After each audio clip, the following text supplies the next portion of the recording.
દીકરીનું પણ મૃત્યુ થયું. પણ અહીંયા આપણે જે વાત કરવાની છે એ જુદી છે કે એક દીકરીનો જન્મ થાય ત્યારથી એના પિતાના મનની અંદર એક જ ઓરતા હોય, એક જ અરમાન હોય કે હું મારી દીકરીનું કન્યાદાન કરું, હું મારી દીકરીનું કન્યાદાન કરું. આ કન્યાદાન માટે આખી જિંદગી એ પિતા પોતાના જીવનની એક પાય ભેગી કરે કે આ દીકરીને હું સારા ઠેકાણે વળાવું. એ સારા ઠેકાણે દીકરીને વળાવવાના ઓરતા દરેક બાપના હોય.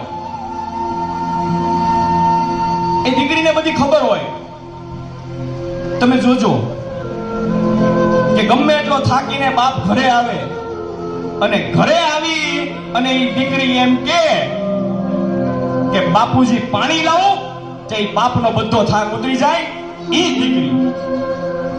એ દીકરી પોતે યુવાવસ્થામાં આવે ત્યાં સુધી આ દરેક વસ્તુને જોવે છે, સમજે છે કે મારા પિતા મારી માટે કેટલો બધો ભોગ આપે છે.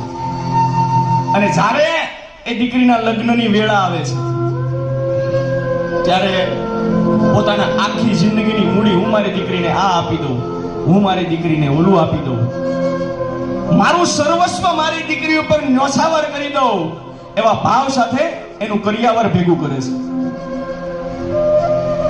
અને એ દીકરી આ બધું જ જોવે છે. જ્યારે દીકરીની વિદાય થાય, ઇતિહાસની અંદર કોઈ પણ પિતા એવો નથી કે જેને પોતાની દીકરીની વિદાય કરી હોય અને એની આંખમાં આંસુ ન આવે. કઠણ કાળજાનો બાપ હોય એને પણ રડી પડવું પડે. માતાનો વાલ અને પિતાના વાત્સલ્યની વાદળી એ આકાશની અંદર ભેગી થાય અને સ્નેહ રૂપે વરસે. એ સ્નેહનું નામ દીકરી. આ દીકરીની વિદાયની વેળા આવે છે. સાહેબ, દીકરીને વિદાય કરવા માટે દુનિયાની અંદર સૌથી મોટું કોઈ જો દાન હોય તો એ કન્યાદાન છે. જ્યારે દીકરી ચોરીની ફરતી 4 ફેરા ફરાય ને ત્યારે આપણે ગીત ગાઈએ છીએ, પહેલું મંગળિયું રોકાય, પહેલે મંગળ ગાયના દાન દેવાય, બીજે મંગળ સોનાના દાન દેવાય, ત્રીજે મંગળ રૂપાના દાન દેવાય અને ચોથે મંગળ કન્યાના દાન દેવાય. એ કન્યાના દાન દેવા માટે પણ 4 મંગળ સુધી રાહ જોવી પડે છે. એ કન્યા દાનને સોના અને રૂપાના દાન કરતા પણ વિશેષ શાસ્ત્રોની અંદર દેખાડેલું છે. આ દીકરીના લગ્ન થાય, એ દીકરી પોતાના 2 હાથની છાપ બાપના ઘરના ઉંબરા ઉપર મૂકી અને બાપને કહેતી જાય છે કે હવે મારું જીવન મરણ આ બધું મારા સાસર પક્ષને સમર્પિત છે, મારા પતિને સમર્પિત છે.